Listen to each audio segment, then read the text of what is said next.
I received a number of requests for a demo on how I created this creepy spying woman in the monitor, and I'm going to show you how I did that in PowerPoint.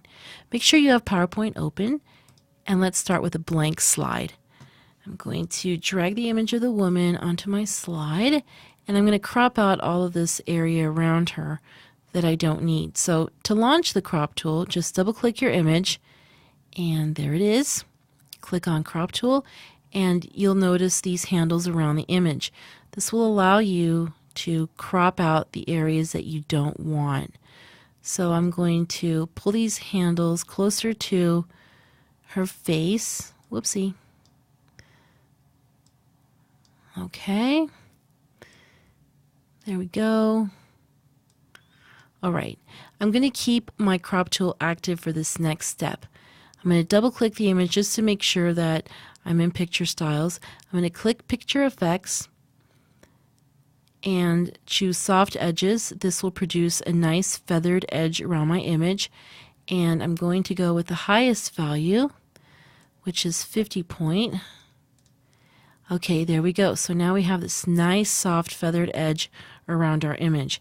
Now the reason why I have my crop tool still selected is as I continue to move my crop closer to the focal point, you'll see how the feathering is applied. Alright, that looks good. I think I'm going to stop there and click outside of the crop boundary to deactivate the crop tool. I'm just going to move that over to the side. I'm going to grab my desk and my monitor, and I'm going to position it, and after I get it to where I want, right click and send it to the back. Okay, very good. Grab the image of the woman, position it over the monitor. Looks like a little resize is in order, and you can resize by just grabbing those handles and moving those in. Okay, very good. Okay, it looks good where it is, but it's lacking something, and I think what we need is transparency to take it to the next level. So how you do that in PowerPoint is pretty simple. Just make sure you have your image selected, and let's cut her out and add her to the clipboard. So Control X. Next, we're going to draw a shape around our monitor. So go to Insert, Shapes, and grab a rectangle, and we're going to drag out a rectangle over the monitor. Okay.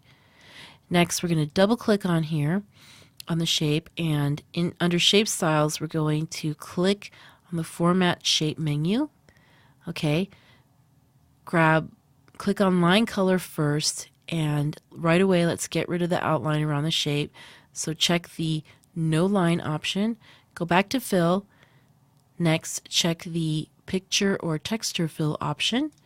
Click Clipboard, and you'll notice that the image is stretched out. We don't want that, so we're going to tile the picture as texture, and with the offset X and the offset Y keys we can position, center our image where we want. So I don't need too much, so that looks good. We're going to keep it there, and with the transparency slider I'm going to reduce the opacity of my image. Okay, that might be too much, so let's just go up to maybe 70%. Looks good. Close out of your Format Shape menu, and here we go. So now we have a nice image of a corporate HR person reminding you to close out of Facebook and YouTube while you're at work. Hope you enjoyed.